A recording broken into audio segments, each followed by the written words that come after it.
Gotta make another couple $100,000 a month. No, I can do it, I just gotta stand a hunt. Grab some snacks and some fluids and a couple hands of blunts. I play through the fourth quarter, I don't plan to punt. Gotta make another. Welcome back to the Entreprenudist Podcast.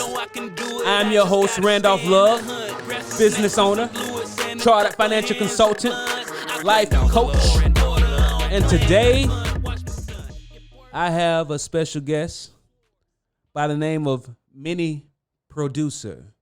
Mini Producer is an up-and-coming producer that's worked with some underground artists, and very soon, mark my words, we'll be getting major placements.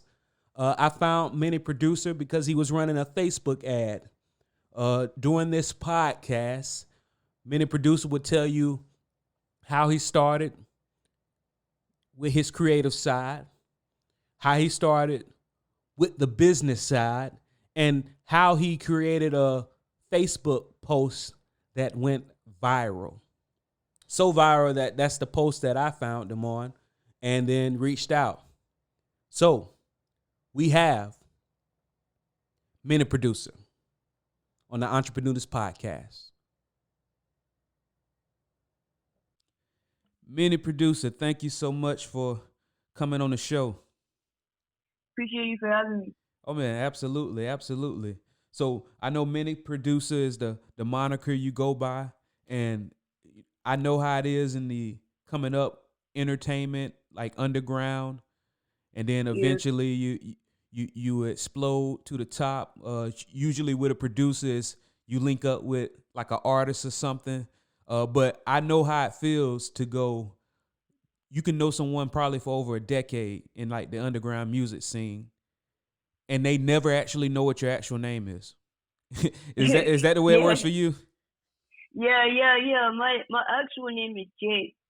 Jay. So I mean, it's not a super wild name, but it's mine. So, oh yeah, absolutely, man. So how did you choose the moniker, the nickname, or the professional name? Mini Producer. Did you choose it or did somebody else choose it?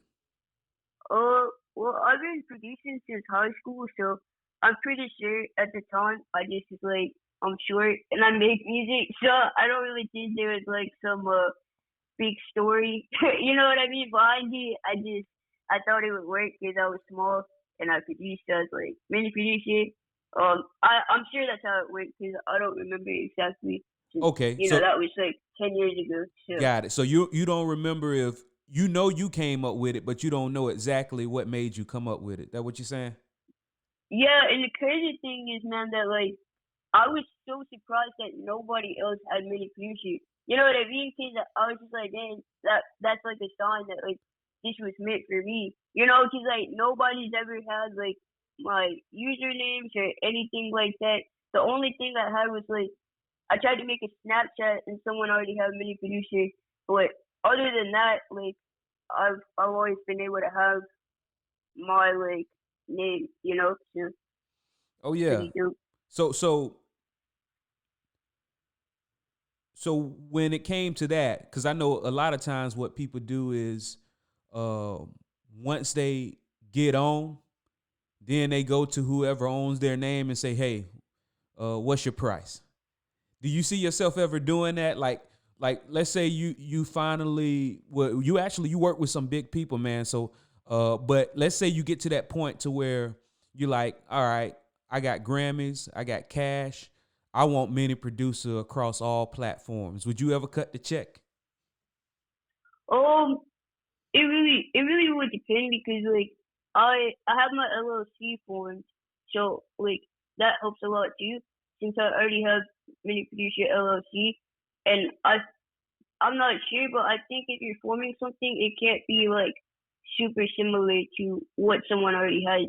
Yeah. So I know that someone can't like take my name, but yeah, it would really depend because I've already built a brand off of Mini Producer, so it would be really tough for someone to just be like, I'm gonna try to, you know what I mean, like do this.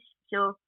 If I had to, I would pay it, but I don't foresee that happening just because everything is been many producer. You know, like right now, like if you just tried to do it, it'd be kind of like, all right, Oh yeah, come not on now. see that's the thing. I actually have a friend that's a lawyer, specifically trademark, and that friend did mention that there are people that try to, let's say you are actually using a trademark in commerce, right?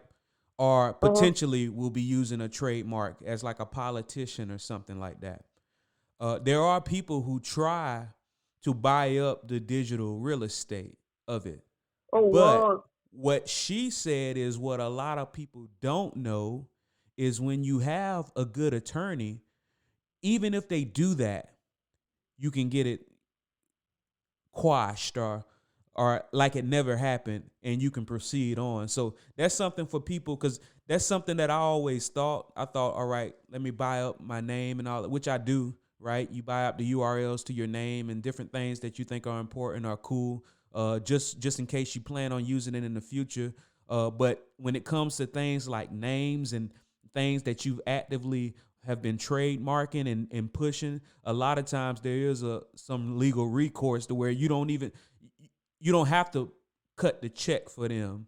You can just take it to court and say, "Hey, this was nefarious," right? And then they get it thrown out. So that's good stuff right there. So Oh wow. when did you become a business?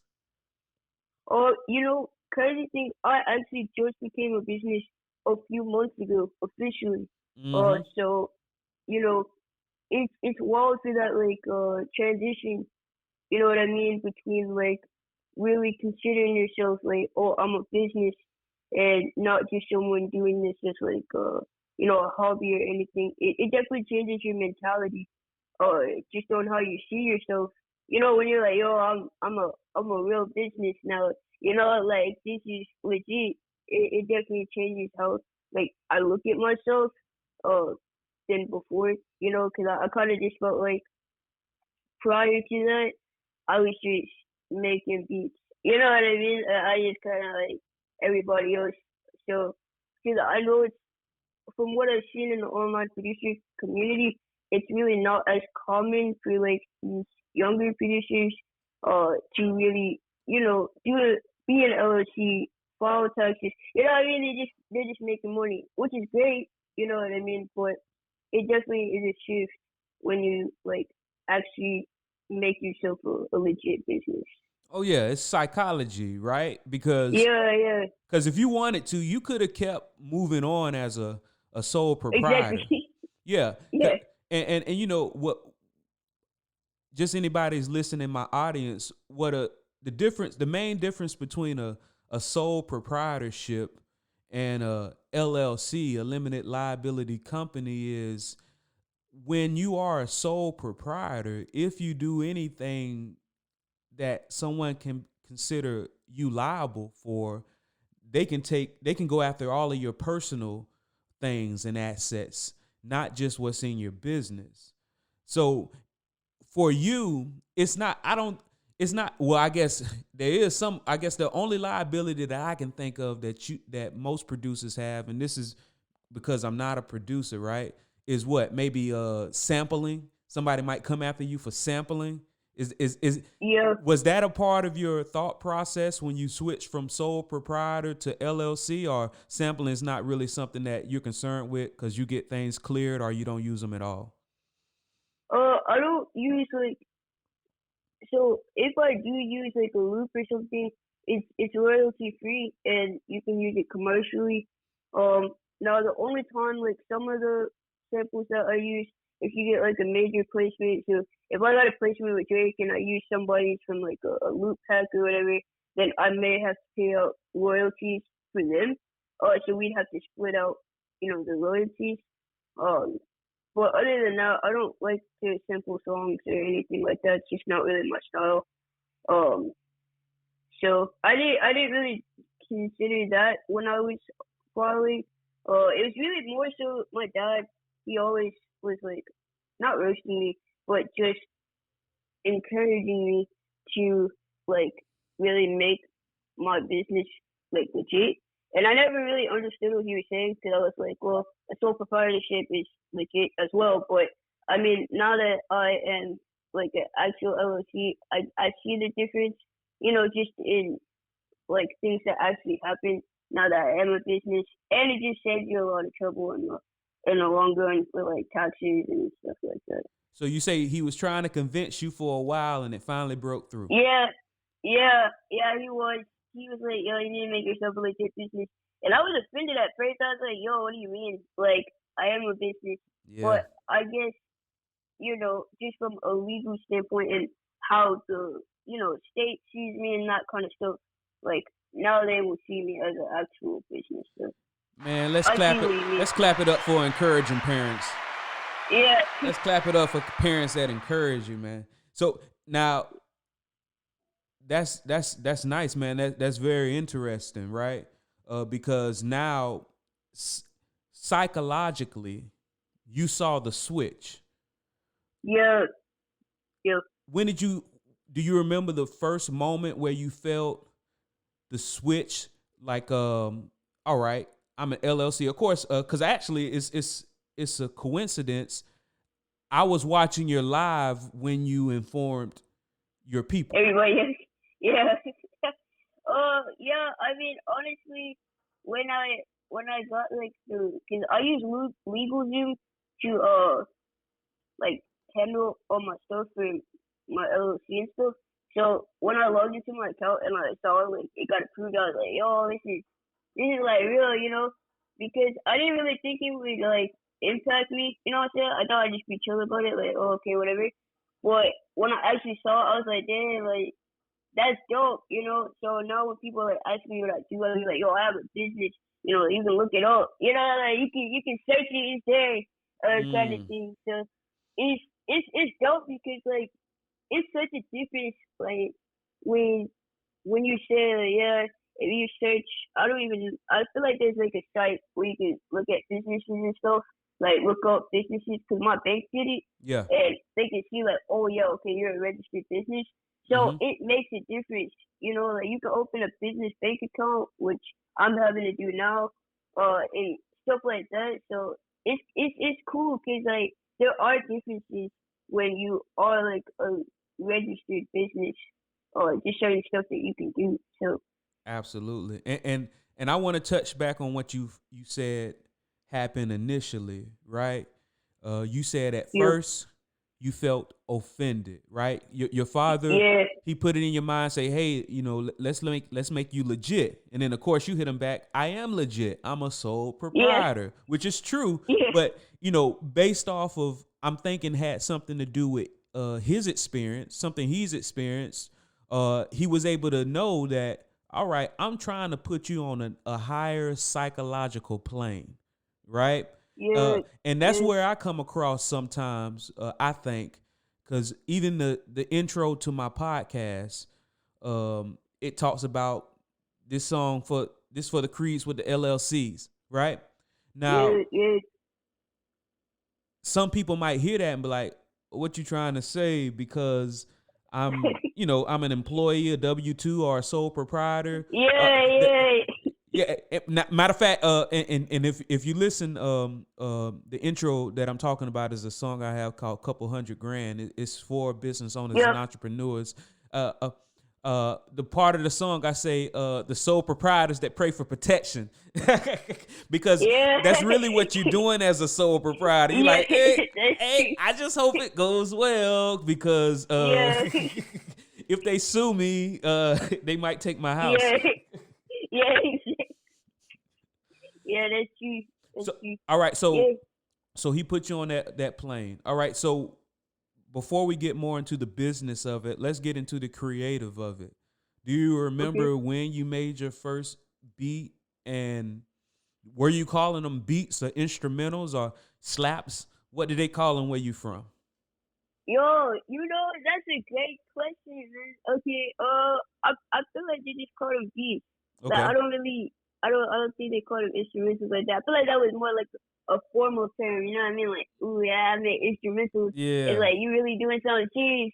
So I feel like you just like the laid back term, make it not serious. I don't know. I feel like, so when I made my first beat, I was over like a family friend, like a family by marriage, I guess. I don't know. Anyway, I don't know the association, but I know they're like kind of like family. Like I have cousins and stuff like that. So, but my uncle by marriage or whatever, he had what's it called?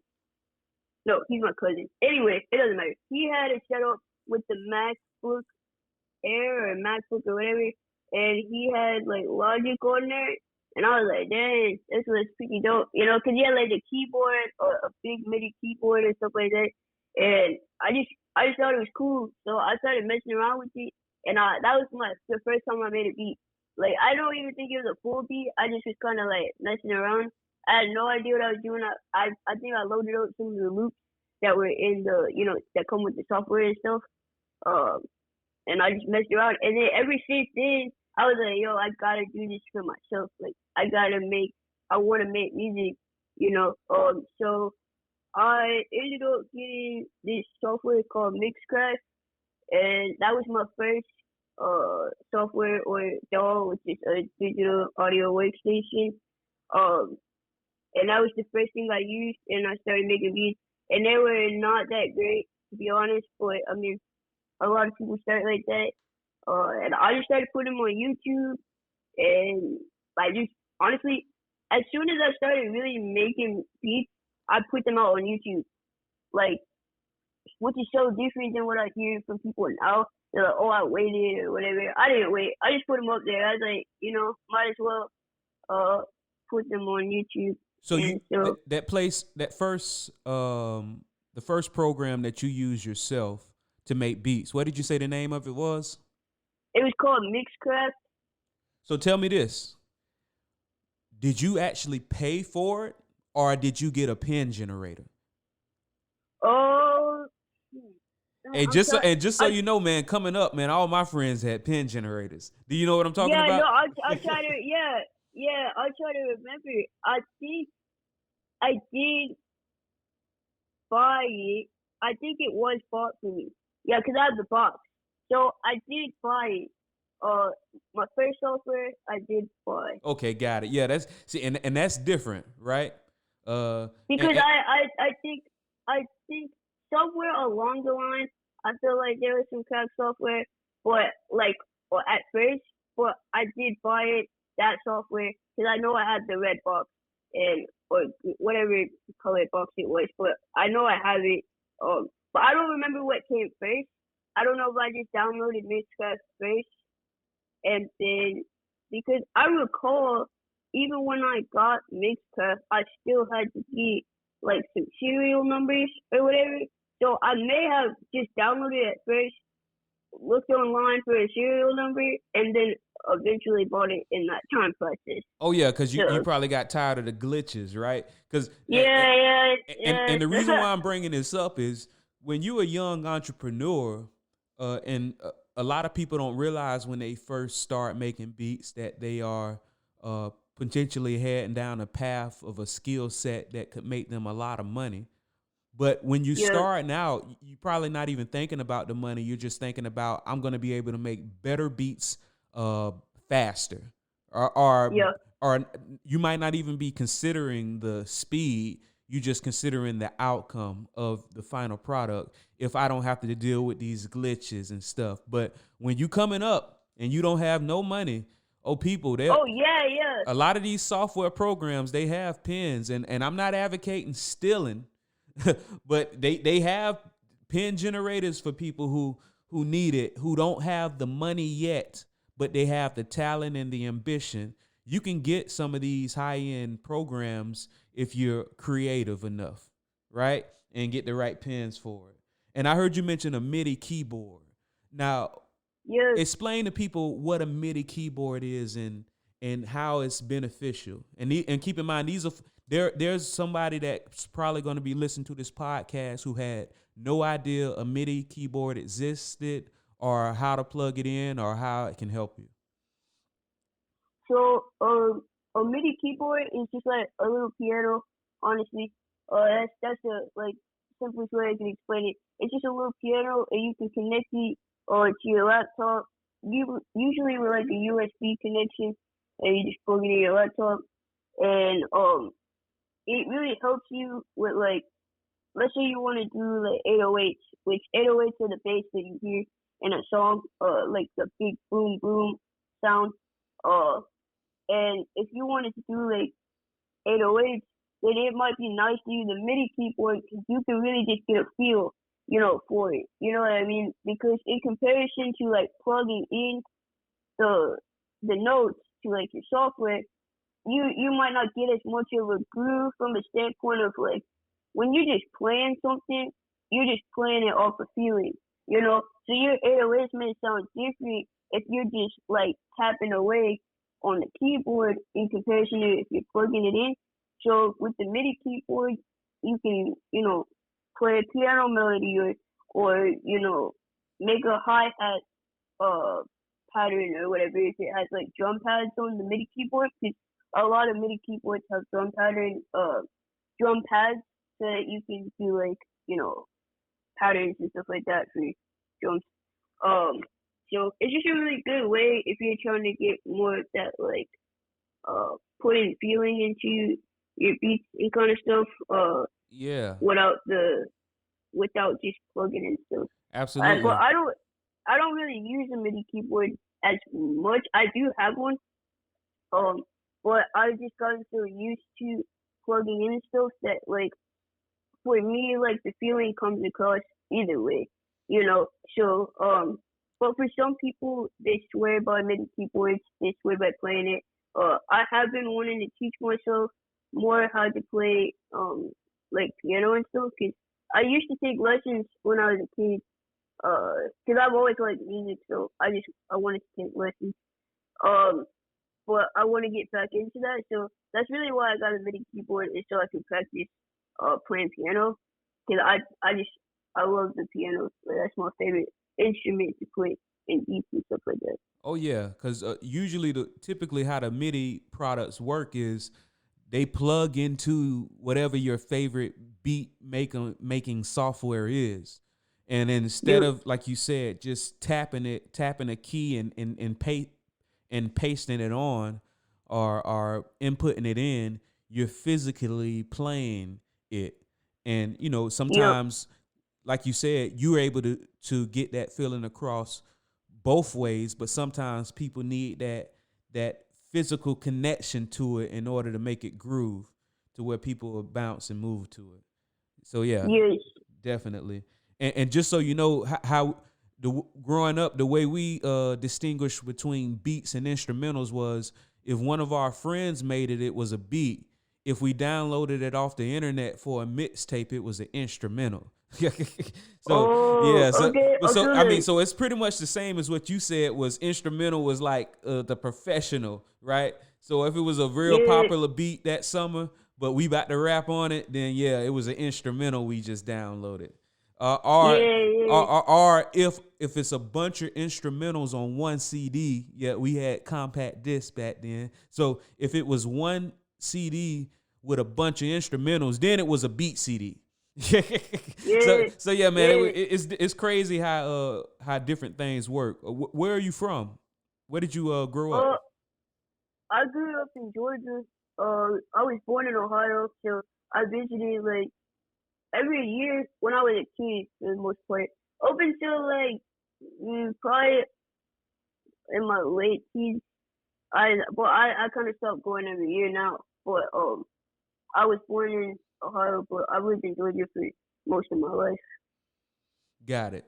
Now, do you think the main or only reason you're an entrepreneur or business owner now is because you love making beats? Or if you didn't love making beats, you would have a company doing something else? What do you think?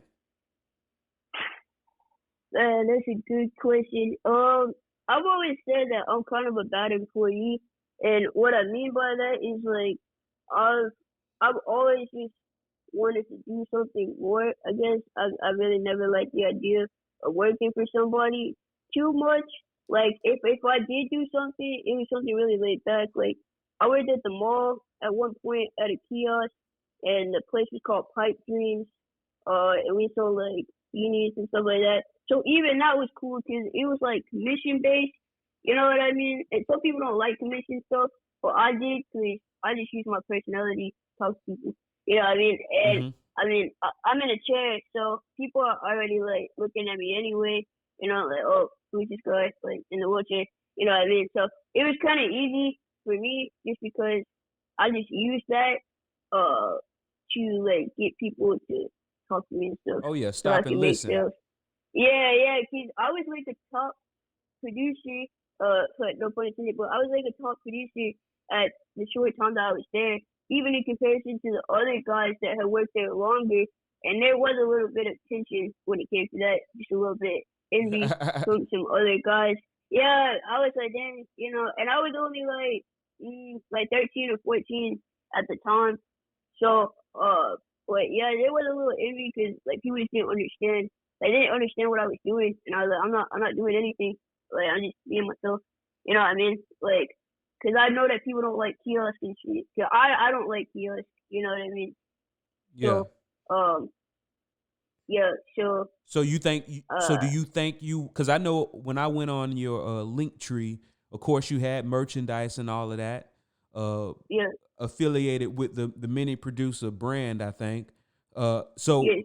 so once again, if it wasn't for producing beats, do you? I know you say you consider yourself a bad employee. So you feel like you would be doing something. Do you know what else you would have been doing, or is that still in the works once you get everything settled with your business now running on autopilot? So I also do fitness as well. So I have a fitness page as well. So I mean, either way, I've always kind of been in the entrepreneurial space. You know what I mean? So if I didn't do music, then more than likely I probably would really build off my fitness page because I like working out. I like going to the gym and stuff like that. And I've had opportunities for that. Like I am actually a personal trainer for a subscription service that is catered to people with disabilities. So I had to make 2 videos for that. So yeah, I believe I'd still be doing something in the entrepreneurial space. Now I will say music definitely has helped jumpstart that, of course. Or I would do like motivational speaking. I would like to do that. I still have done stuff like that, like motivational talks and stuff. But I think if I didn't do music, I would probably do some motivational stuff and then fitness to like encourage people that are disabled and stuff to, you know, work out and stuff. Got it. So the first time I came across you, you were running an ad. Yeah. I think you were giving away like 62 beats. Yeah, my hair was looking wild, man. It was at the top of the quarantine times. I couldn't get a haircut, like, and it was bad. I have helmet hair, you know what I mean? But it's You were still a grinding. great ad. Yeah, I was grinding, man. I look like it too. So all right. So was that your first? Because I think I reached out to you immediately after. Was that your first online campaign, or that's just the first one I came across? That was my first ad video that I made, like, with myself. Like, I've never made an ad video featuring my face. Like, I've run campaigns before. This is my biggest campaign to date. But yeah, that was the first campaign. I even said in the video, like, this is the first video I've made with my face, which is true. Like, I've never made a video with my face for an ad before. So, yeah, it was a little, like, intimidating at first because I said, I don't really know how this is going to go. And because I look different to a lot of people, you know, I was a little, like, hesitant because I didn't want it to take away from, like, what I was selling. You know what I mean? Because, like, sometimes when people get distracted by, like, one particular thing about a person, they get away from what's actually, you know what I'm saying? What's actually, like, important. You know what I mean? So, yeah, you look your fear in the face. That's what it was. You looked your fear in the face, and you were immediately awarded for it. rewarded. Yeah, definitely. Yeah, for sure. That video has like over 1 million something views. So all right, so over 1 million views for that ad. So if the traditional way that a lot of people, this is the way I do it. 10% of 1 million is 100,000, and 10% of that is 10,000. So with over 1 million views, were you able to track 10,000 contacts? Oh, Not actual sales, but contacts. Like you, first off, this first ad, did you keep some type of analysis to where you see exactly how many hits you was, or you were like, man, I'm gonna just run this ad and whoever hit me up, hit me up? Oh, yeah, no, I have an email list and like campaign and stuff like that. So people they get signed up to my email list once they purchase the product and things like that.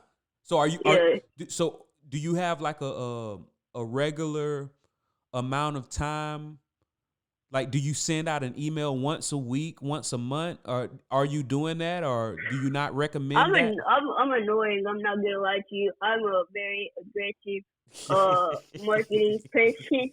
I mean, I have emails that are sent every couple of days. At first, like I have like just emails that are informative, so that like teach you stuff and that kind of stuff. And then I have some sales emails that are sprinkled in there. But sometimes now, because just my work ethic, I make beats every day. So I'll tell them like, yo, I just uploaded a new beat on my website. Like, and some people don't like that. Some people do. I don't really care that much, only because like, if you want it, if you want something, then you'll get it. If you don't, then just unsubscribe. I get emails from different companies every day, and I'm not like crying about it, you know what I mean? So like, oh, I'll just unsubscribe if I don't want to see it. Or like for me, just the entrepreneur mindset of like where I'm at is I'll look at the emails that I open and then kind of analyze like, why did I open this, and then transfer that thought process into the emails that I send. You know what I mean? Like, I'll be like, yo, I'll try like the subject line they sent me, and maybe put that as my subject line, but tweak it so it maybe fits to what I'm trying to, do, and then see if that helps with opening rate. You know what I mean? Because obviously these big companies, they have all that science behind it. You know what I mean? Like they're multi-million-dollar companies. They're doing it for a reason. So I'm like, yo, I'm gonna try this out and see if that helps me. So I'm glad you said that, man. Because all right, so there are some people who really need email marketing, right? Yes. And one of their excuses or alibis, as Napoleon Hill calls them, Napoleon Hill from Think and Grow Rich, he calls them alibis. Yeah, I love that book. But their excuse is, I can't afford digital marketing training, right? So first and foremost, you can look on YouTube and see that. But okay, let's say you're someone who claims, I don't want to go through a bunch of YouTubers and find out who's really telling me how this works, right? So that's a good argument. You can say these YouTubers might be faking it. They selling it, but they not doing it, right? So what many producers just put us on was, you can get some free training, $1 million worth of training, just by going into your promotional email. Look at the ones that capture your attention. Write down how the subject line captured your attention. All right. So then as soon as you click in on the subject line, if soon as you get in the email, you're not impressed, boom, check that out. You got the data that you needed from the subject line. But as soon as you click it on an email where you are impressed, then take notes about the body of the email. Nice, man. That's some you put. I'm glad you put the audience on that. So now that brings me to my next question, because you got the emails from your online marketing campaign. Did anybody help you with your online marketing, or did you essentially do the same thing that you did with the emails? Oh, what do you? All right. So What do you mean? did you take a course for online marketing when it came to producing your campaign? Oh no, that was literally when I was at my apartment. I just recorded a video. I said, 'cause I was real, just I guess moment right now. I was struggling, man, and I was like at that point where I was like, yo, I gotta do something, Mm. And I had talked to one of my friends, and really like a big brother to me. Um, he's in the digital marketing space and also produces, and he's taught me pretty honestly everything that I know outside of like YouTube and stuff like that. And he told me that, hey, I've been doing this test of a beat test, and I was supposed to do it too, and I was like, I'm struggling, you know what I mean? So I'll do anything if it's working right now. I'll try it out, and I had run a few ads before for this beat test specifically, but it wasn't converting well. Like it just really wasn't doing well, and I was like, okay. So I was like at that point where like at kind of like my breaking point. Like, what do I do now? You know what I mean? Like, I gotta figure something out. I said, okay, well, I post videos on Instagram, and they typically do well when my face is in it. And I was like, I'm gonna just try to make a video for this ad and see what happens. Like I didn't have a script. Like I messed up, at certain points in the ad. Like it was all one time. I shot it one time and said what I had to say. That's why the ad's so long. It's like 2 minutes long, which is not typical for an ad. Like they suggest it's shorter, but I just was talking and I said whatever I had to say in the ad, and then just going on that like leap of faith, I suppose. Like it did well. So honestly, that was more of a like last resort kind of thing, because nothing Hail else that Mary. I had to do it probably was working. Yeah, I was like, well, I guess I'll try this out. And I wouldn't have given up if it hadn't worked as well as it did. It's just I'm glad it worked out. So, Oh yeah, absolutely. Because like I said, that's how I found you. I imagine if you were saying the same thing and I didn't see you, I don't know if it would have had the same effect. I don't know, right? yeah. But yeah. So all right. So you immediately see an ad where you did something different. Now Yeah. you work with some names. Have you worked with any people that a lot of the audience are just they got a following? Yeah, so I've worked with like Fred the Godson, rest in peace to him. He was a dope rapper, and just artist in himself.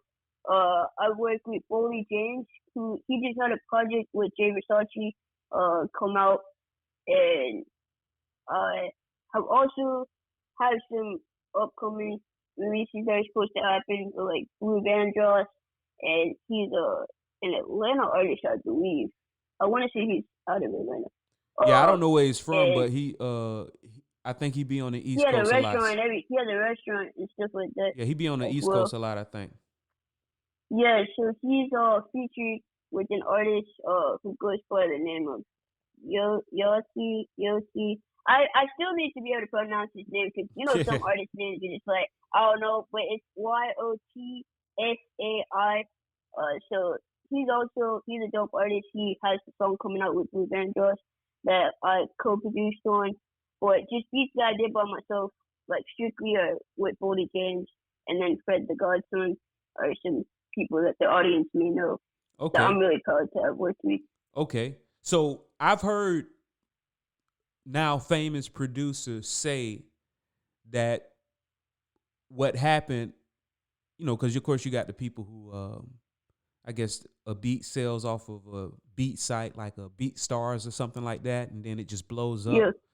But I think the story that I hear the most, and let me know if you agree with this, if it's the same for you, is people find somebody that's hot, like a producer that's trying to get in the rap industry, the music industry, because there are other industries you can get into. I don't know if you submit your music to publishers to be like background music on reality shows and stuff like that, but for the producers who are trying to get into the music industry, usually they say they found somebody that they believed in, and they just kind of, worked it out to where, all right, you got beats, you need to make it happen, right? Is that a part of your business model or no? Like putting up beats on like a website or something like that, like BeatStars or Oh no, the Airbnb or beat whatever. stars, I hear that. All right, so that was a part of my question. When you hear about a producer finally making it, because I know it's an underground scene of producers. Yeah. And probably since you've been making beats, you've seen people that were underground for a long time and then they become popular.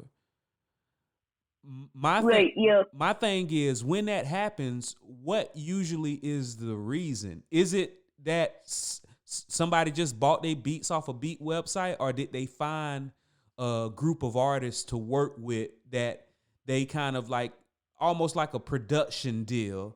I got beat, you got lyrics, I got beats. Yeah, I mean, I think when people like start out underground and then they blow up, a lot of time it's like placements, because that's a big thing that like producers kind of want to achieve, is like a big placement. So if I got a placement with Drake, right, I would blow up, no doubt about it. You know what I mean? Like people will be hitting me up out the woodworks.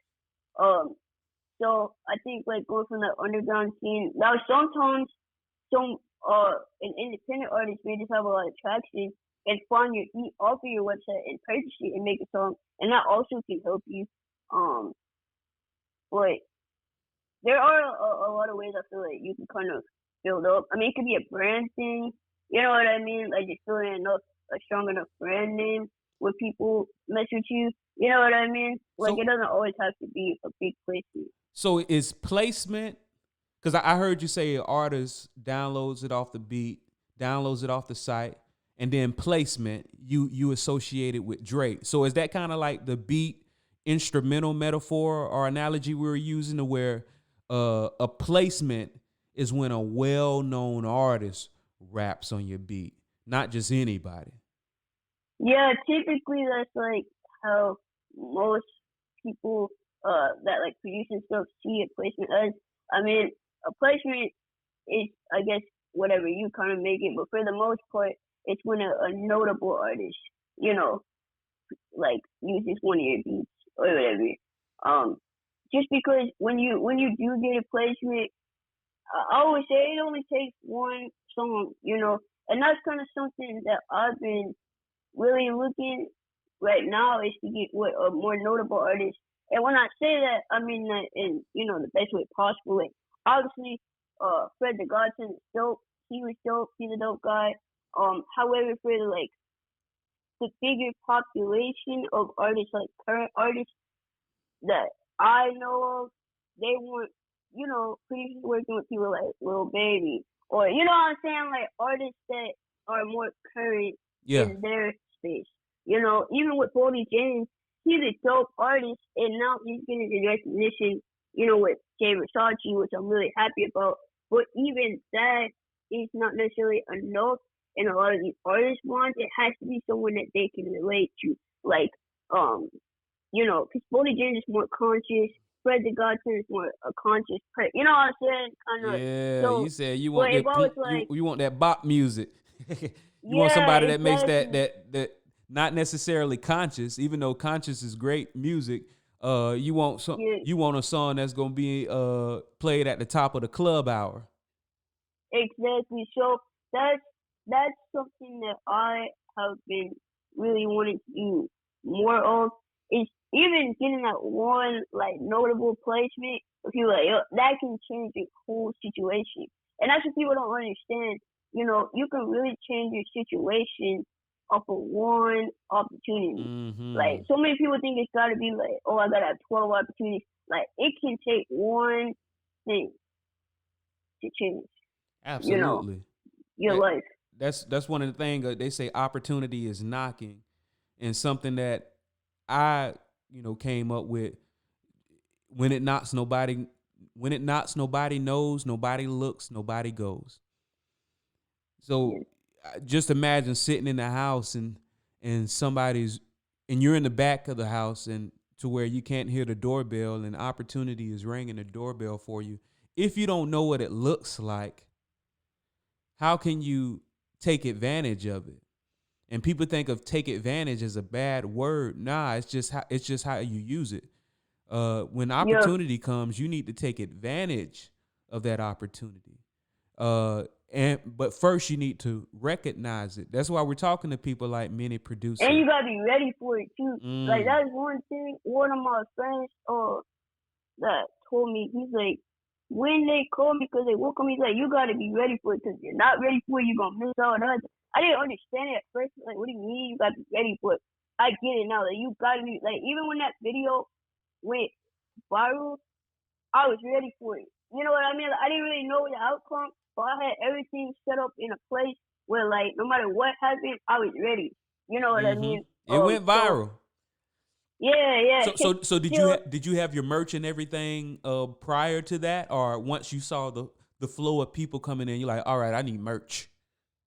I already had merch before.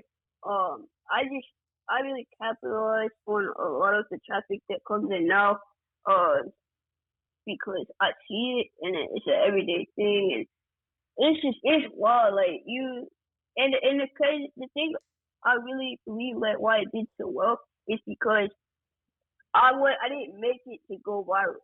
You know what I mean? Like, a lot of people try to make content or whatever so it goes viral, and then it doesn't perform as well, and they're like, oh, what happened? Well, I realized that when I make content that's just genuine, like, I'm not even thinking about that, it does better.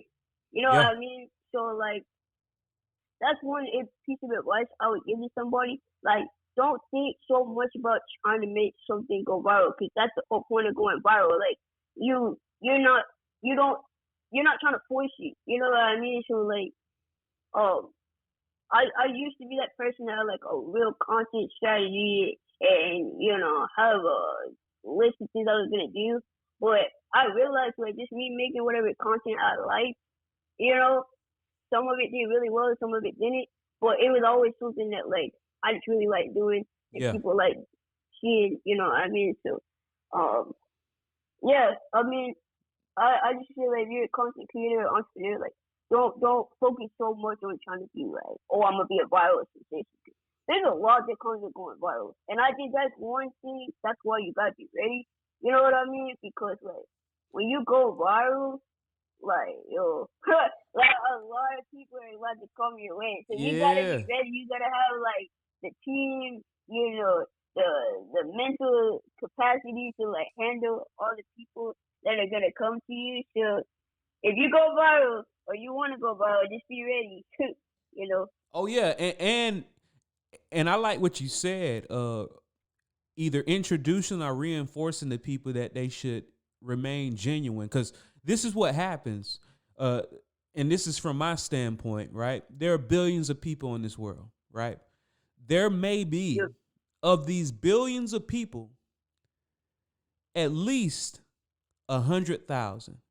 Now, this, out of billions, 100,000 isn't a lot, but there are at least 100,000 people who think exactly like you. I mean, if they put a test in front of you, y'all would probably answer the same way 9 out of 10 times, right?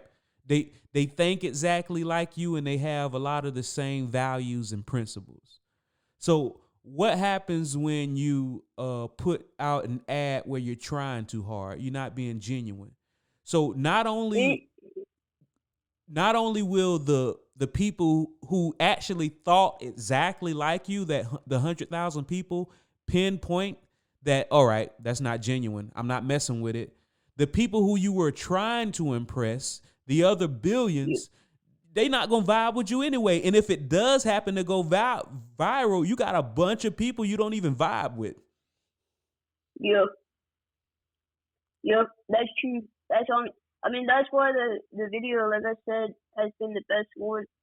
Just because people can tell, like, it's genuine. You know what I mean? I haven't looked at the comments in months, to be quite honest with you, just because it became too much. Oh yeah, that kind of thing. So, because I bought the pack just off of the entrepreneurship Thank you. Yeah, just off of you being so genuine, because it was a genuine video, and you had some beats. I say, hey, it might mess around, have a beat I like. I don't know, right? Yeah. So that's good, man. All right, so was your father? All right, so who else would you say?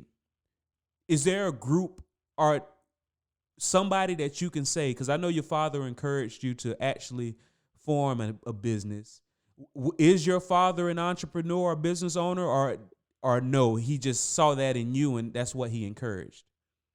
No, neither of my parents are entrepreneurs.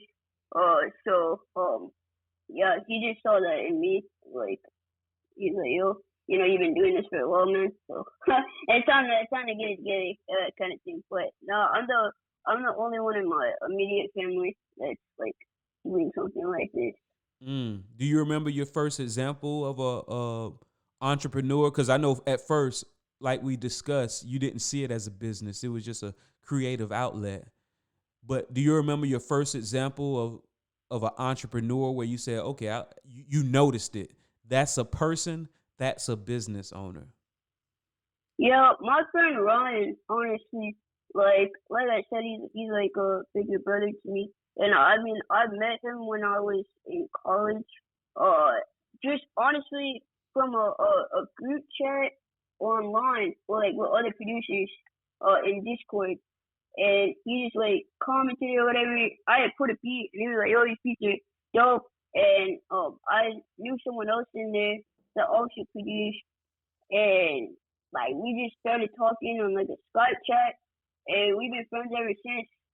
Ryan and I, and he's been like I said, like my big brother, and also like a mentor to me, and taught me a lot of stuff, just about how to run my business. And we still talk to this day. He still helps me out. A lot of things that I can attribute to what I know outside of YouTube is because of things that he taught me, and just showed me and given me resources and stuff like that. So yeah, I would say he's really the first real example in my eyes of like a businessman that I can like look up to. You know what I mean? Because I don't have any siblings, so I was the only child. I'm an only child, so I didn't really have like a big brother or nothing like that to like give me any pointers or nothing like that. So he's been my biggest example of that, I would say. Absolutely. So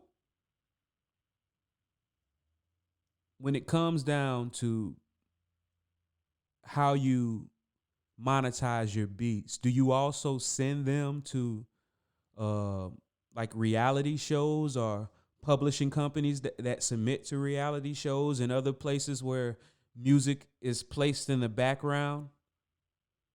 Yeah, so one of my friends, his name is Simon, and then Illa, Illa.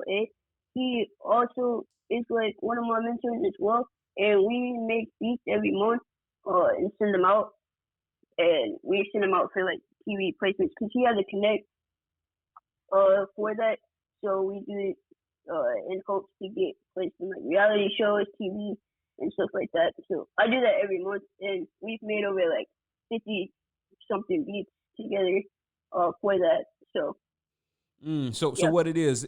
So is it like a quarterly thing or semi-annual or yearly where you see how you came up, like or what placements you got and how much you're generating off of it? Is it quarterly, semi-annual, yearly? Well, I haven't personally, for the beats that we've made, from what I know of, and just what I can see, we haven't gotten anything between us two yet, which, that's okay because you never know when the opportunity is going to come. Oh, yeah, it's a process. However, with BMI or ASCAP and stuff, I believe it's like quarterly statements that you get. I'm pretty sure. So if you see in your like BMI statement, and BMI is a performance rights organization that collects publishing royalties for you, just for the people that may not understand what that means. And so when you look at your statement, you can see like what's getting royalties or not. So we would just see that on our statement when that opportunity comes. When we get a TV placement or whatever from one of our beats, we'll be able to see it. Oh yeah, every time I see somebody that does that, talk about it, you know, and they're in a situation where they're trying to teach people the game, they usually go back to their first checks. And usually like their first royalty checks is like 50 cents, $1, right? Yeah, and my first royalty check was $2 and like 34 cents. Yeah. And that's the only one no, I think since then I may have gotten another one, but it took a long time. I'll say that. Yeah, my first royalty check was literally $2. Oh yeah, man. 34 cents.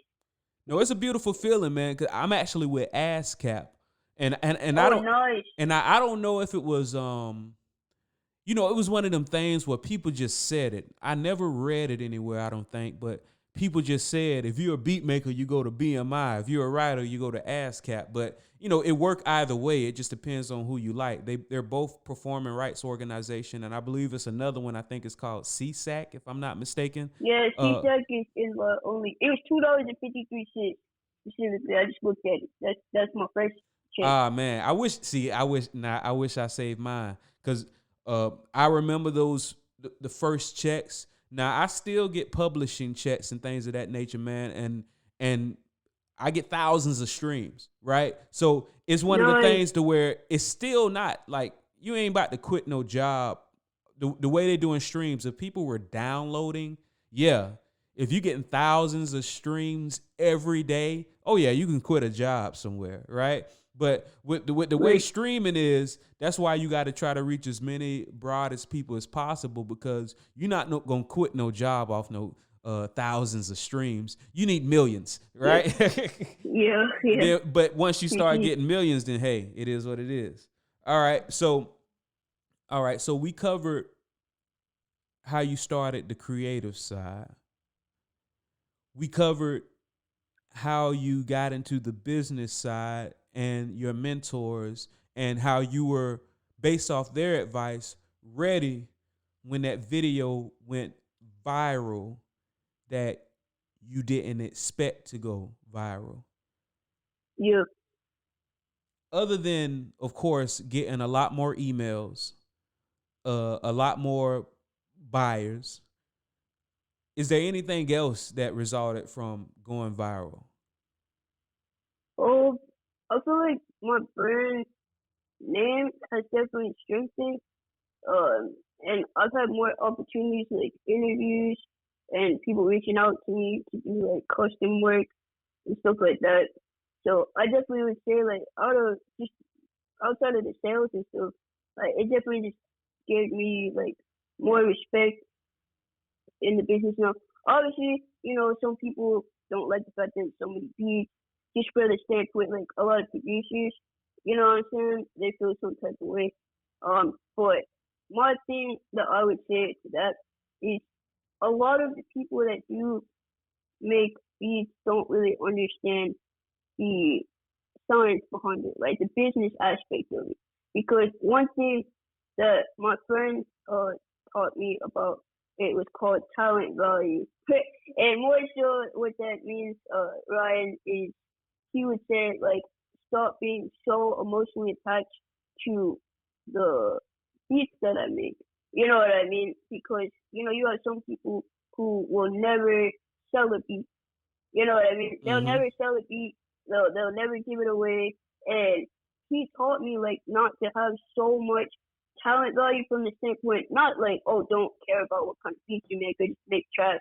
But not being so caught up in that, because one thing that I realized is every producer, every beat maker, whatever, we sell a product. You know what I mean? No matter how you break it down, and it doesn't take away the love, but it is a product at the end of the day.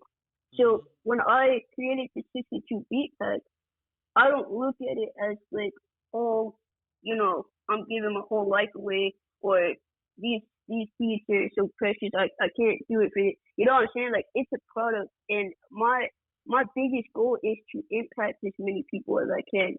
And when I created this beat pad, I mean, some really great things have come out of this, and people that I would not have connected with before, I've been able to connect with. And again, if you make beats for a living, it's nothing to make more beats. You know what I mean? Like, I don't know, like, when it's something you love to do, and you don't even think about that kind of shit. Like, because when I first started making beats, I wasn't making money. You know what I mean? Like, I didn't even make beats for money.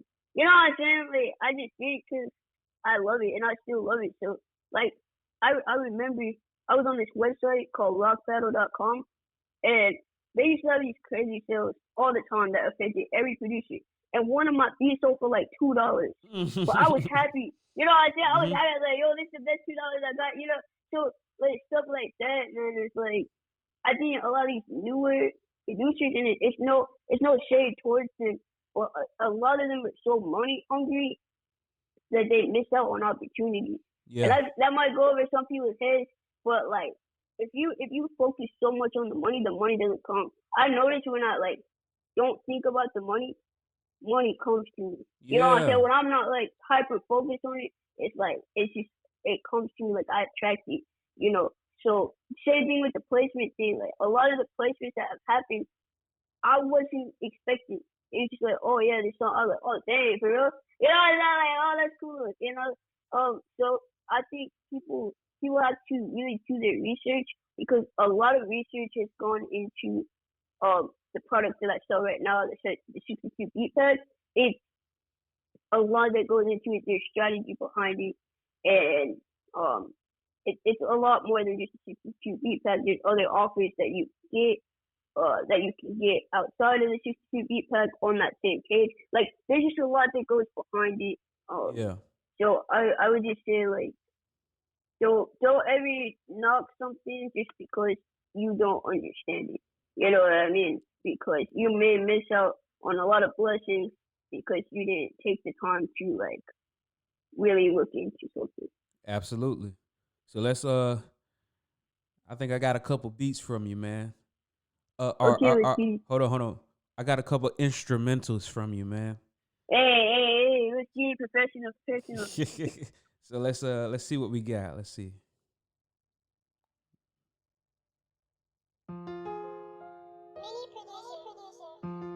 There go that tag.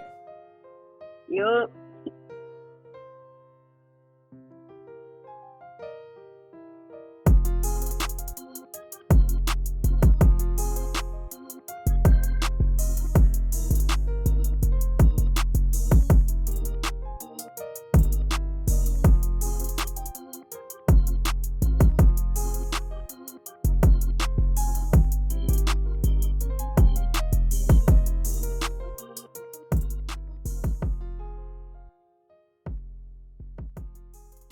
Do you remember what went into making that beat? Yeah, I made it yesterday. Oh yeah, he said, yeah, man, it was some lemonade. What else I ate? That's what went into it. yeah, I made it yesterday, man. Oh man, like I told you, I love the piano. And like whenever I make beats, like if I find a sample or a MIDI or whatever, like I love pianos. I wanted to throw in that organ because I was just feeling soulful, you know. And one thing about my style is if you can tell, I really like drums. Like I really pay attention to that. That's kind of my biggest component of my beats. Love it or hate it. You know, some people are like, yo, why are drums so prominent and you can't really hear the melody? And I'm like, the drums are the sauce. Anyway. The drums are the sauce. And if you got somebody who know how to stir the sauce right, don't get mad at many producers because you don't have a good mixer and a good masterer that's gonna mold this incredible bass along with the melody in your voice. You know, it's a team. It's a team effort. Exactly, yeah. So I really like drums, so that's something I really focus on. I mean, melodies are important to me as well. That's something I've been like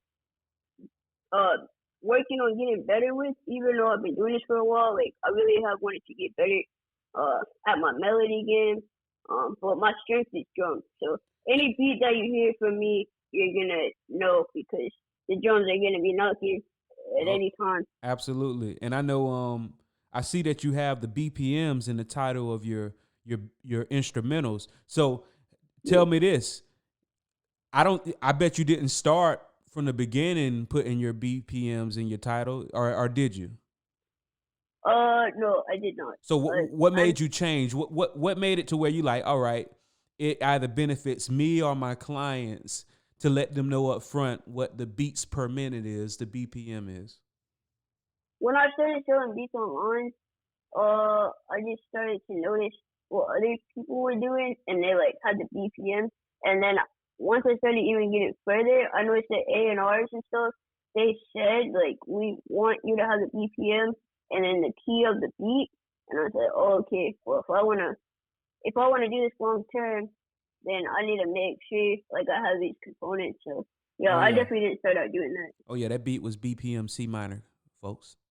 BPM C minor. Yep, BPM yep, yep. 163 BPM C minor. So yeah, so Yeah, uh so um okay. Cause and the way that I experienced it is I like being really efficient, right? And yes, and usually I work with engineers who are very efficient. Whenever I am doing music, I do a lot of stuff, and whenever I'm feeling creative in the form of creating music. Right now, I'm creative in the form of creating a podcast. Uh, yeah. Other Just do. times, I'm creative with helping out my clients when they experience a loss with insurance. I'm very creative. If I come back with thousands of dollars, that took some creativity, right? So, uh, the way I experienced it was I was in the studio with the engineer mixing the track. And what I discovered was when he knows the BPM, he plugs it into Pro Tools, right? And as soon as he plugs in that exact BPM, instead of him having to listen for ear every time to place the vocals in the right space, it's really just click, click, click. Because Right. because you're recording to the beat and the BPM is mapped like that, boom, it makes it for a more smooth, easy session. So people out there, if you're if you make beats or if you're somebody who buys beats, make sure you got those BPMs there, because it's probably going to help you down the line when it comes to putting the finishing touches on your masterpiece. Yes. Oh, It definitely helps like to have those components, and I like for the artists that really do this, like they do ask for those types of things. So I just make sure like I have that included oh yeah. in the beats. So they don't even gotta ask. That way, if they ask you something, it's something new. Like what? Yeah. Gotcha. All right. So let's see what we got next from Mini Producer.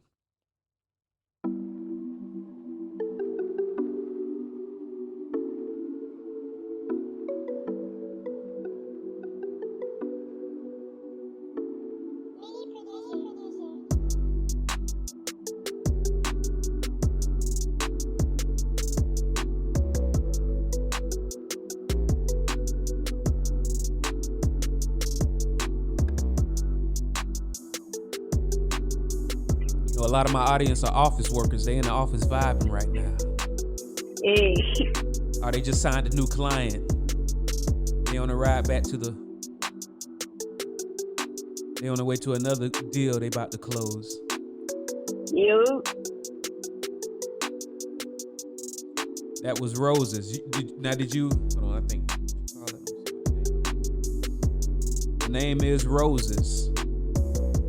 Yeah. 154 BPM. So all right. So now, what went into making this beat? So that beat was made last year in like December, maybe a little before. I don't think it's December. But that beat I'm pretty sure was made last year. And I like so my style. Obviously, I really like melodic beats, but I also like ambient type beats. So like that beat obviously was like an ambient feel, with just hard hitting 808.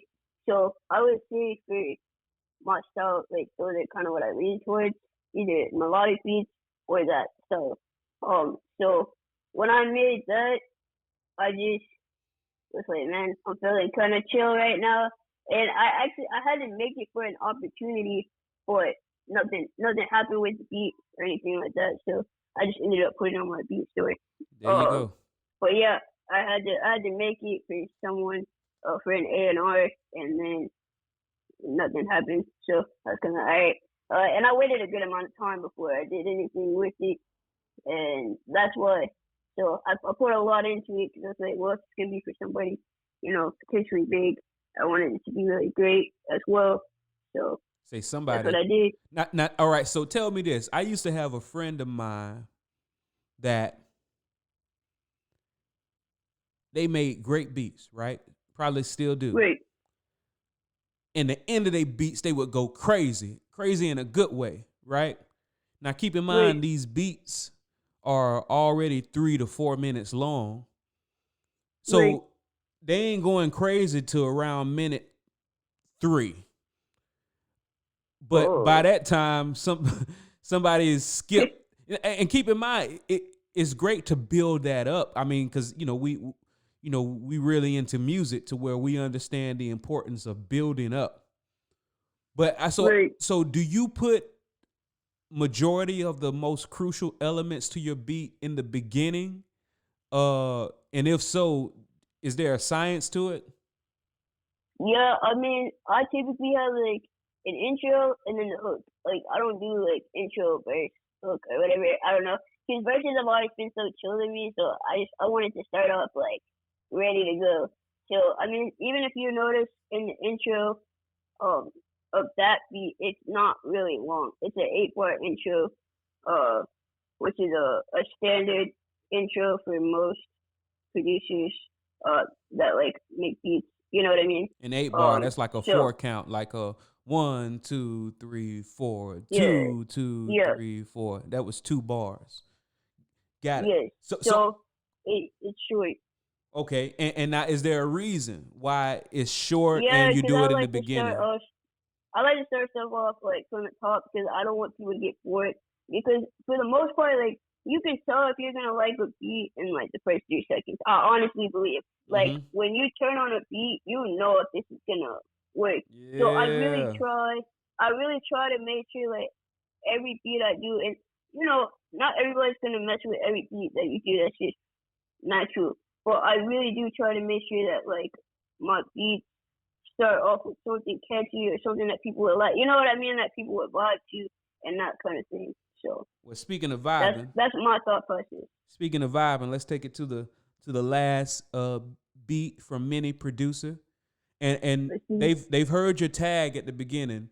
So, have you always used the tag? And when did you? If not, when did you start and why?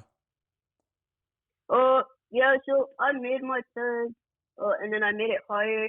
So, just because I was like, well, my name's Mini Producer, so I feel like I should have like a small tag. I've never really want to have a tag that's like super big and aggressive because I feel like that's not really my personality. And it just really, I don't know. I wanted it to fit, but yeah, I didn't always use a tag, but I think it's just because I probably started to hear other like bigger producers like have tags, and I was like, oh, maybe I should get a tag. And then I just recorded it in like my room, at my parents' house at the time, when I was in high school and stuff like that. And I had like a microphone, and then I just edited it. And at first it was really reverb. Like my first time I had the Mini Producer tag, it had a lot of reverb. I don't know why, to be quite honest with you. But somewhere down the line, I learned how to EQ it better, and obviously then it had reverb on it. So the Mini Producer tag that you hear now has been that tag for a while enough.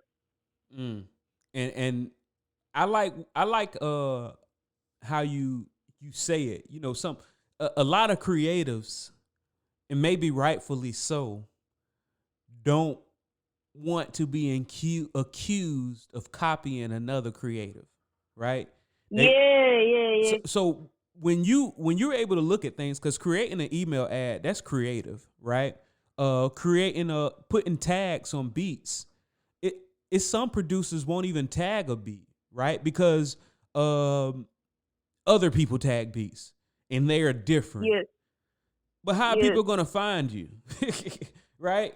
Like a tag is a tag. Like when you put on your clothes, it has a tag on it. It has the brand, it has the size.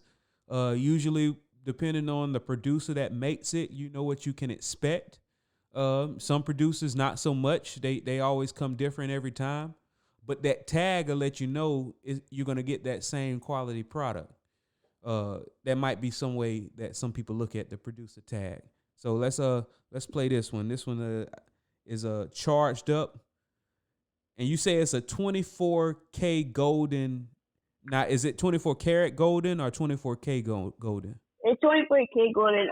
I had that like an Ian Dior type beat. Was, that's another marketing thing. Type I was looking to upload it. That's like that's probably a hashtag, right? Type beat, right? Yeah. All right. Yeah. So let's see.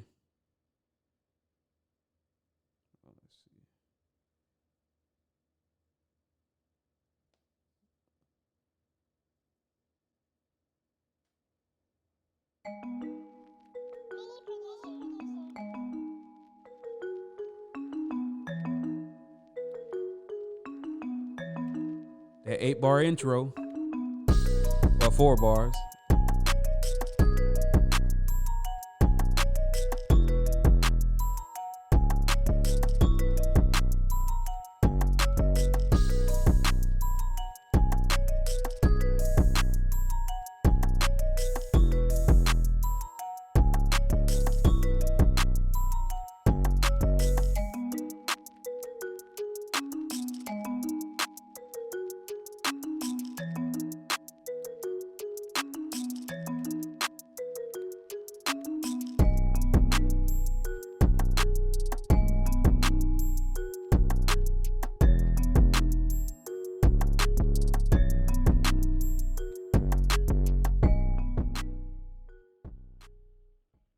What went into that one? So that one is a royalty free loop that I used, and when I heard it, I thought, yo, this is fire.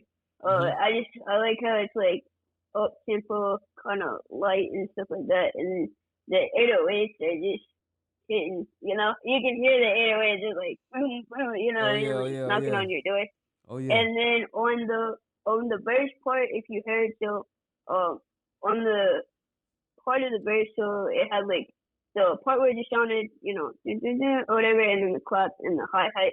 But then when it goes into that part of the verse, I actually halftime beat. Yeah, a halftime beat, which is just making it slower. So I cut the speed in half with a plugin called Gross Beat, or either Gross Beat or a plugin called Halftime. I can't remember. But yeah, just to have some, I like to have my beats like that, where on part of the verse I actually make it slower, just to give a different feel to the beat. Absolutely. So, is there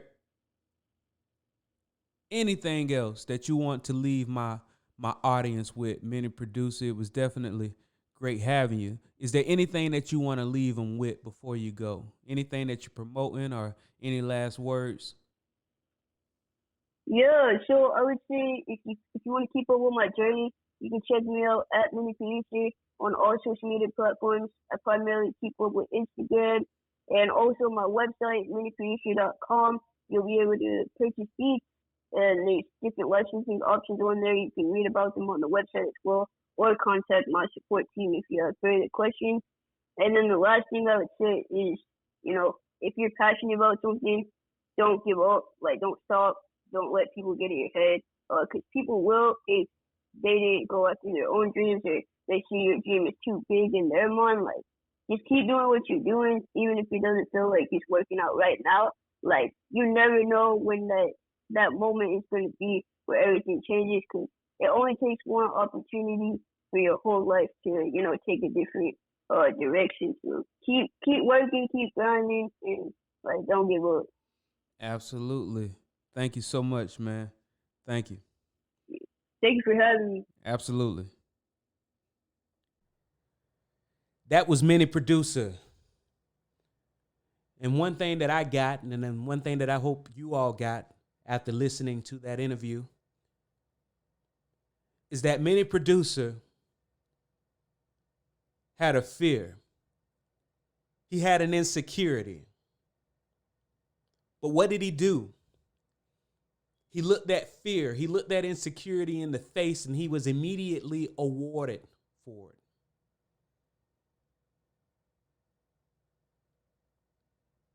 Shouldn't you do the same? What are you scared of? What are you scared to look at? What are you insecure about? What if that fear is what's keeping you from your definition of success? A lot of times it is.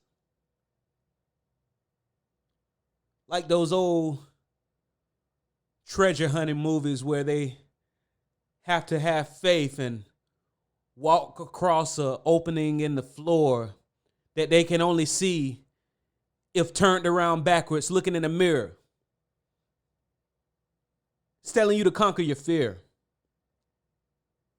Because when you do, more times than not, you'll see that it was nothing to really be scared of. It's like seeing something in the corner of your eye and you're scared to look at it, a shadowy figure. But for the people who actually face that fear and turn their heads to the left or the right to see what's in the corner of their eye, it's just a coat hanger. What a coincidence.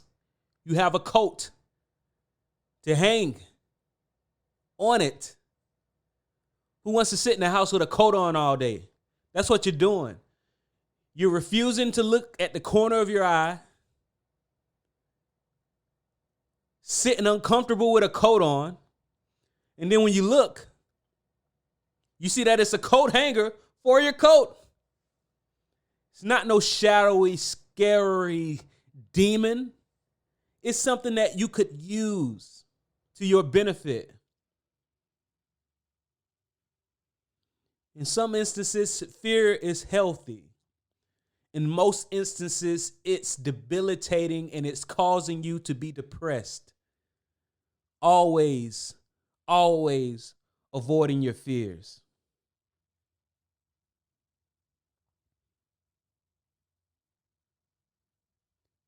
This is the Entreprenudist Podcast.